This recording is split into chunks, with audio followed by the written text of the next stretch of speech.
بڑا کمال عمل ہے. میں نے تو اس کے عمل سے بڑے بڑے لوگوں کو غنی ہوتے تھے. ہمارے ایک ساتھی ہیں، ان کے ہاں میرا جانا ہوتا تھا. مجھے یاد ہے اتنا پتیلا ہوتا تھا، ایک ڈرم ہوتی تھی، ایک چھلنی ہوتی تھی، ایک بوتلیں ہوتی تھیں، اور وہ فل کی جاتی تھی، بھری جاتی تھی، اور وہ اس کے اوپر خوبصورت لیبل لگتا تھا.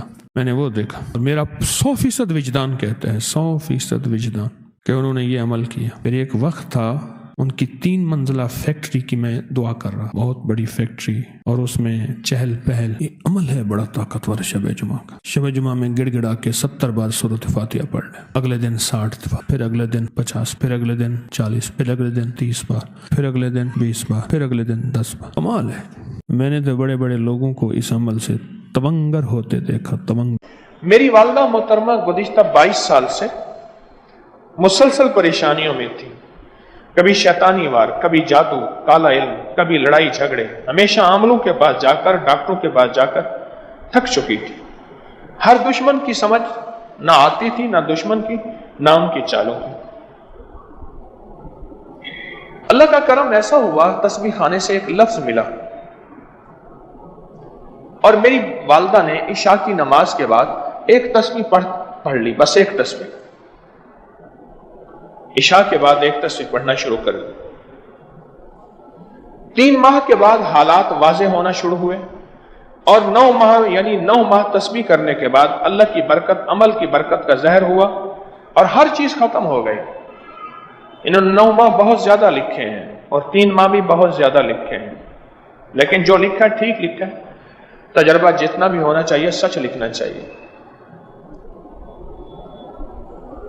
اور کہا کہ آج عالم یہ ہے کہ گھر میں سکون، چین ہے، راحت، رحمت، برکت ہے، خیر اور عافیت ہے. عالم یہ ہے، سکون ہے، چین ہے، راحت ہے، رحمت ہے، برکت ہے اور عافیت ہے. اب آپ پوچھیں گے وہ کون سی تسبیح تھی؟ وہ کہنے لگے صرف ایک تسبیح پڑھی، سوتے وقت اول آ کر 3 دفعہ درود شریف، لا خلابہ، لا خلابہ. ابن سنی کی روایت ہے. میں نے ایک اہل علم سے پوچھا، میں نے خلابہ کے کیا معنی ہیں؟ کہا خونی پنجہ، خونی پنجہ. اور لا خلابہ کے معنی ہے نہیں، مجھے خونی پنجہ نہیں چاہیے. خونی پنجہ ایسا جو جسم کو ہڈیوں سمیت ادھیڑ کے رکھ دے، لہو لہان کر دے، گوشت پوست کو علیحدہ کر دے، جگر اور پتے کو اور گردوں کو. خونی پنجہ. لا خلابہ حدیث کے الفاظ ہیں، عربی کے الفاظ ہیں. لا خلابہ. ایک تسبیح لا خلابہ کی پڑھی، صرف ایک تسبیح پڑھنا شروع کر دیا. بس یہ میں آپ کو روحانی نورانی لقمے دے رہا ہوں، یہ لقمہ ہے. اب کون ایسا بندہ ہے جو کہتا ہے میں لا خلابہ یاد نہیں کر سکتا؟ میرے خیال میں جس کو یاد نہیں اس کو بیٹھے بٹھائے ہی یاد ہو گیا لا خلابہ، بس یاد ہو گیا. ہر شب جمعہ میں آپ کے پیارے جو اس دنیا سے رخصت ہو گئے دروازے کے باہر آ کے پکارتے ہیں، کوئی ہے جو ہمیں کچھ دے دے؟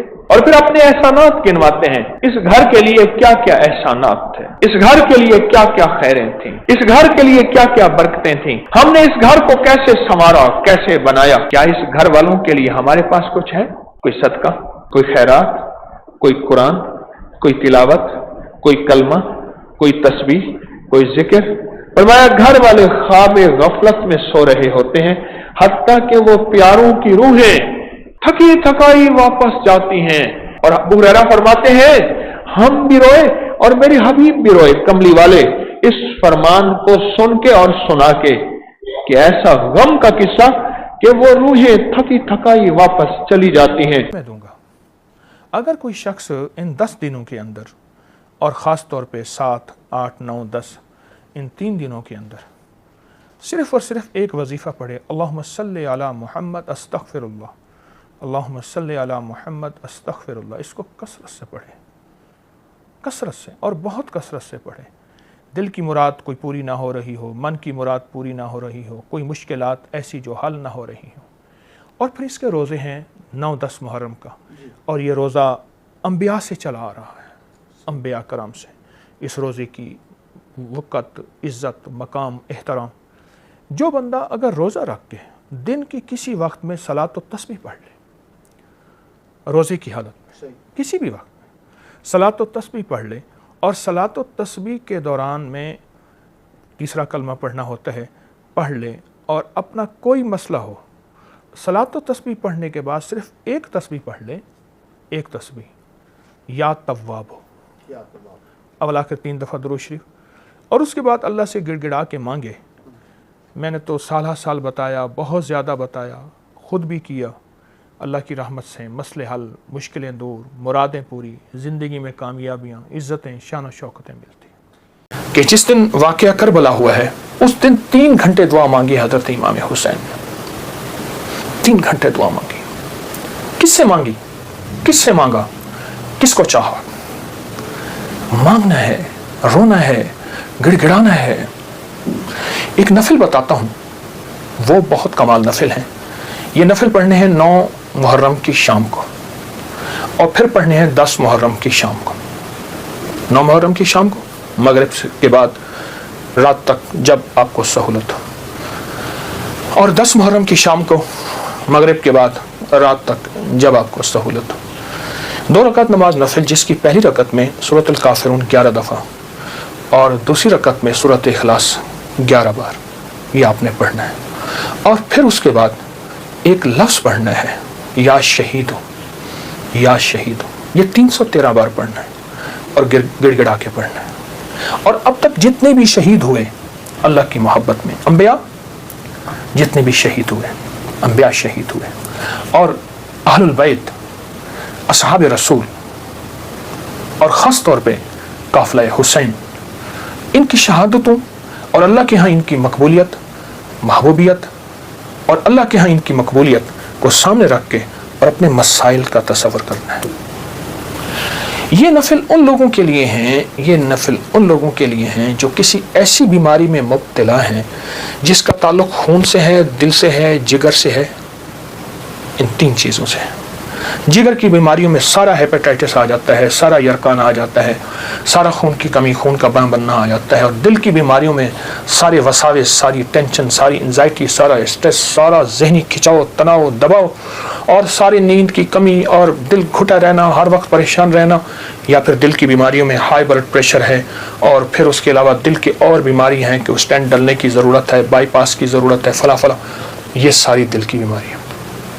اور خون کی بیماریوں میں جلدی بیماریاں، سکن کی بیماریاں، خون گاڑھا ہے، کولیسٹرول ہے، یوریا ہے، اس میں یورک ایسڈ ہے، یہ میں سمجھتا ہوں کہ جسم کی بیماریاں ہی یہی ہیں جتنے میں نے تذکرے کیے ہیں۔ یا شہید ہو پڑھیں گے، اور ڈوب کے پڑھیں گے 313 دفعہ۔ سال میں 2 دن ہے سارے۔ اولیاء سے یہ بات ثابت ہے، جو عمل بتاتا ہوں میرے عمل کے ساتھ سند ہوتی ہے، حوالے ہوتے ہیں۔ کوشش ہے، دعویٰ نہیں کرتا کہ میرے ہر عمل کے ساتھ سند ہو، ثبوت ہوں، حوالے ہوں، بغیر حوالوں کے نہیں۔ تو یہ بڑی بڑی اولیاء ہستیوں سے ثابت ہے، اور صدیوں سے یہ سعادت چلی آ رہی ہے، جو میں لوگوں کو بہت بتاتا ہوں، اور اس سے بہت فائدہ ہوتا ہے، اور اس سے بہت نفع ہوتا ہے۔ ایک عمل دیتا ہوں، بہت زندگی میں کام آئے گا ان مبارک گھڑیوں کے حوالے سے۔ وہ عمل یہ ہے کہ آپ 2 تسبیح سورۃ فاتحہ کی پڑھیں، اول آخر 3 دفعہ درود شریف، اور سورۃ فاتحہ کی 2 تسبیح پڑھ کے، اور اس کا ہدیہ حضور کے گھرانے کو ہدیہ کریں۔ اور اگر چاہیں تو 2 تسبیح سورۃ اخلاص کی پڑھ لیں، 2 تسبیح سورۃ اخلاص کی، اور اس کا ثواب حضور کے گھرانے کو ہدیہ کریں۔ اور یہ سورۃ اخلاص کا پڑھا ہوا ہدیہ اللہ کی رحمت سے نوروں میں، برکتوں میں، اور اللہ کی رحمتوں میں پہنچتا ہے 100%۔ اور حضور کے گھرانے کو ہدیہ کریں، اور حضور کے گھرانے میں حضور کی بیویاں، بیٹیاں، داماد، نواسے، نواسیاں، یہ حضور کا گھرانہ ہے۔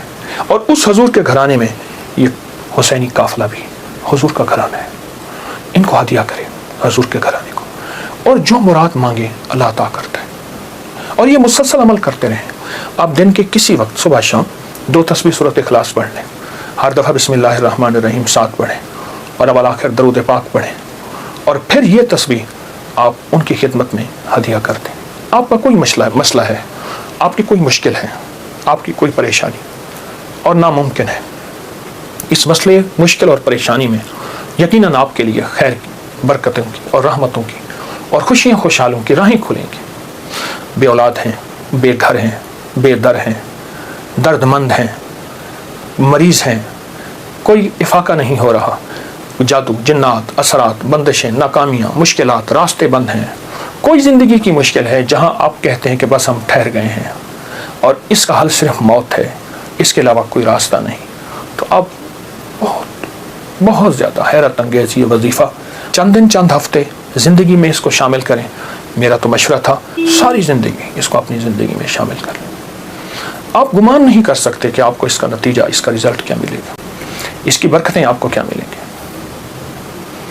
میرے پاس اتنے تنگ دست اور پریشان لوگ آئے جو زندگی کی بازیاں ہار چکے تھے اور جو خدا نہ خواستہ خودکشی کا سوچتے تھے اور برے برے خیال آتے تھے۔ میں نے انہیں کہا کہ 2 تسبیح صبح 2 تسبیح شام پڑھ لو، اگر صبح شام پڑھ لیں تاثیر بڑھ جائے گی۔